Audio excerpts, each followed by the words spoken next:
అమరావతి వల్ల ఎక్కువ లాభపడేది ఎవరు?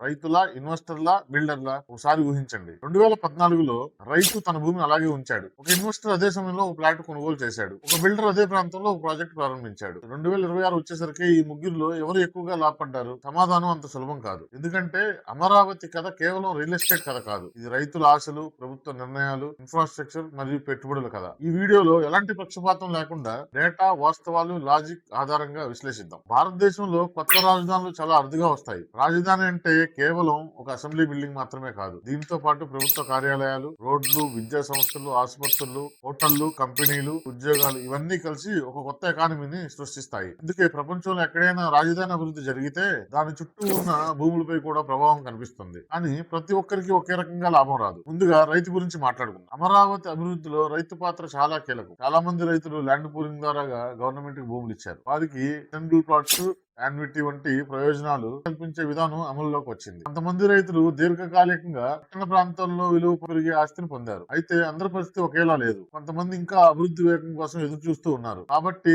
రైతుల లాభం ఎప్పుడు అభివృద్ధి ఎంత వేగంగా జరుగుతుందన్న దాన్ని బట్టి ఆధారపడి ఉంటుంది. ఇప్పుడు ఇన్వెస్టర్ గురించి చూద్దాం. చాలా మంది అనుకునేది అమరావతిలో ఏ ఫ్లాట్ కొన్నా డబుల్ అవుతుంది. ఇది సరైన ఆలోచన కాదు. సరైన లొకేషన్, సరైన డాక్యుమెంటేషన్, సరైన హోల్డింగ్ పీరియడ్ ఈ మూడు చూస్తారు. ప్రభుత్వ ప్రాజెక్టులు ఉన్న ప్రాంతాలు, మంచి కనెక్టివిటీ ఉన్న ప్రాంతం, చట్టపరంగా క్లియర్ టైటిల్స్ ఉన్న ప్రాపర్టీ సాధారణంగా ఎక్కువ ఆసక్తిని ఆకర్షిస్తాయి. కానీ అన్ని ప్రాంతాలు ఒకేలా అభివృద్ధి చెందుతాయని ఎవరు చెప్పలేరు. అందుకే పరిశోధన చాలా ముఖ్యం. ఇప్పుడు బిల్డర్ గురించి చెప్పబోయే విషయం చాలా మందికి ఆశ్చర్యం కలిగిస్తుంది. చాలా మంది బిల్డర్ గా ఎక్కువ లాభం అంటారు. కానీ వాస్తవం ఏంటంటే బిల్డర్ కు భూమి మాత్రమే ఉంటే సరిపోదు. అమ్మకాలు జరగాలి, ఫైనాన్స్ కావాలి, కస్టమర్లు రావాలి, ప్రాజెక్ట్ సమయానికి పూర్తి కావాలి. డిమాండ్ ఉంటేనే లాభం వస్తుంది. డిమాండ్ లేకపోతే పెద్ద ప్రాజెక్టు కూడా ఆర్థిక ఒత్తిడిని ఎదుర్కోవాల్సిన పరిస్థితి వస్తుంది. కాబట్టి బిల్డర్ లాభం కూడా మార్కెట్ పరిస్థితుల మీద ఆధారపడి ఉంటుంది. ఇప్పుడు అసలు ప్రశ్న, రైతులా, ఇన్వెస్టర్లా, బిల్డర్లా? నా సమాధానం ఒక వర్గం కాదు. సరైన సమయంలో సరైన నిర్ణయం తీసుకున్నారే ఎక్కువ లాభపడతారు. రైతు తన రిటర్నబుల్ ప్లాట్ ని సరైన సమయంలో ఉపయోగిస్తే, ఇన్వెస్టర్ చట్టపరమైన డాక్యుమెంట్ ఉన్న